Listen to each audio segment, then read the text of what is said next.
Hello and welcome back. This is the 30th video in the Flow Certified Professional online training series. In this video, we're going to look at roles, teams, and leadership. Your leadership takeaways for this video are roles. And again, we look at the roles through the four lenses and the roles for each lens. The imbalances that we have in the marketplace apply for these roles. We're going to look at the Agile coach profile, and we're going to look at some of the quick wins if you want to become an Agile coach more quickly, and then what you can aspire to for your longer term development, because it's a journey to create internal coaches, either Agile coaches or just coaches. We're going to look at servant leadership, level 5 leadership, the 12 traits of a level 5 executive, and then management versus leadership, and then flow mapped to teal thinking. So in the green dot touches all four, we have the Scrum roles. And you could sort of almost throw in project manager here, but I'm going to look at this through the lenses of Agile and Flow rather than traditional. So the green items are all the key roles in Scrum. You have your product owner, you have your team level facilitator or Scrum master in many cases, and then you have your individual developer in the individual box with the team of developers. Okay, and so the Agile team touches all four boxes, but they might not have a lot of interaction with the organization and or product side. The green dot should probably go over into this area, but that's okay. An Agile coach does everything that a team level facilitator and or product owner does, plus they do more. So the Agile coach is going to work with program managers, process managers, line managers, and organization, and even somewhat up into the enterprise level, working with portfolio and executives. And it's a little bit more. And we're going to look into what an Agile coach profile looks like. A Scrum master or a team level facilitator, it's primarily a team level role. Finally, at the enterprise flow level, the Agile coach does everything a Scrum Master does and more. And then the enterprise flow coach does everything that the Agile coach and Scrum Master do and more. And again, their primary emphasis is in these two boxes. And so the enterprise flow coach is going to work with portfolio, senior executive management level, and C level. And they're also going to work with programs, processes, and product management, and line owners or line managers, business owners, and things like that. So Agile touches three of the boxes, and Agile coach touches three of the boxes. The enterprise flow coach needs to be able to effectively manage all four boxes. And I'm not going to get into big arguments with anybody about, oh, well, they all touch all four. Technically, you're correct. But if you look at the emphasis of where they're working, the enterprise and Agile coach, they work in these two boxes, whereas the Scrum and developers and product owner work in these two boxes, with the product owner also working over here. Now there's an imbalance in the marketplace. These numbers are a little old. They're from late last year. About 1.7 million individuals are certified in project management professional, Scrum, or Agile. And here's how it breaks out. For the project management professionals, which are your project managers, 932,000. That's a big army. The certified Scrum Master was at about 450,000, and late last year, professional Scrum Master was at 300,000. So even if you take the two main Agile groups, add them together, they still don't come to the same size as the PMP. The PMI version of Agile late last year had about 28,000 people.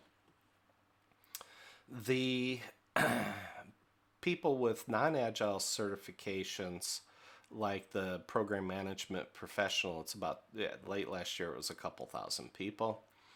For the CSPO, which is Certified Scrum Product Owner, or the Professional Scrum Product Owner certifications, there are about 100,000 worldwide.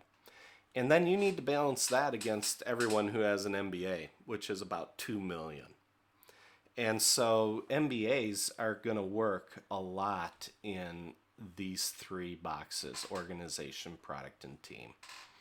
And when you look at the numbers of portfolio management professionals that have been certified, it's like 450 worldwide, and there were 2 in Sweden, for example. So if you look at this, almost all the emphasis has been on the team and individual.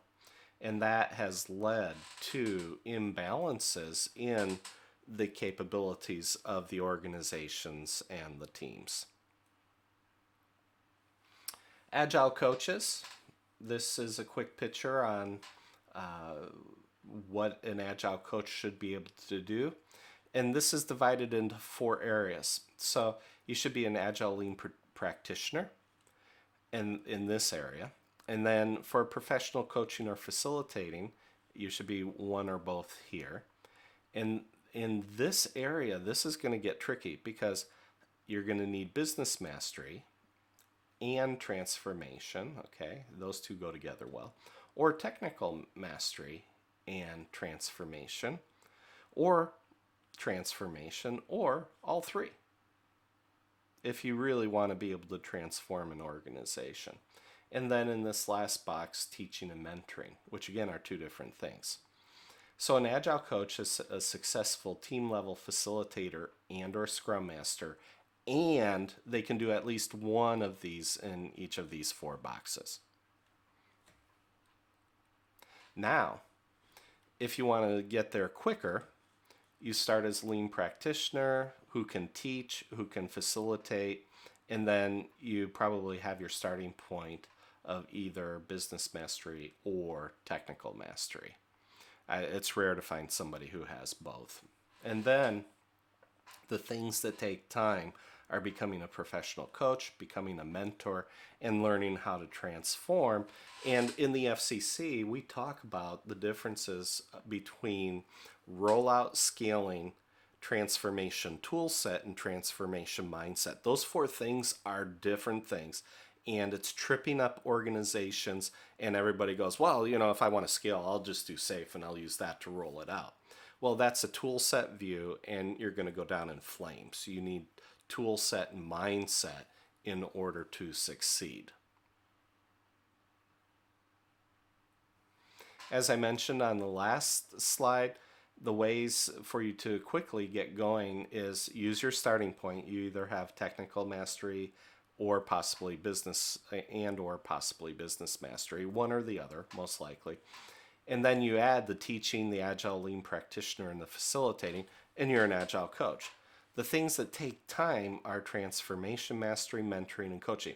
The universe that has done transformation successfully in the Agile world is a small universe, and I know who most of those people are. All of these require deep experience, battle scars, and so it's a longer ramp-up time.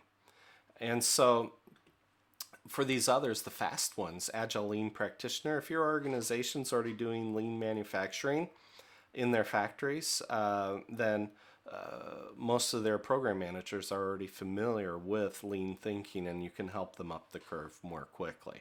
But this gets complex very quickly as you're trying to build internal capabilities inside an organization. Your other choice is to hire it from the outside via consultants. So we're coming up on 60% complete. This is great. We went through roles. We went through the 4 lenses and roles for each lens. We looked at the imbalances in the marketplace supply for roles. We looked at the Agile coach profile with the quick wins, the long-term development.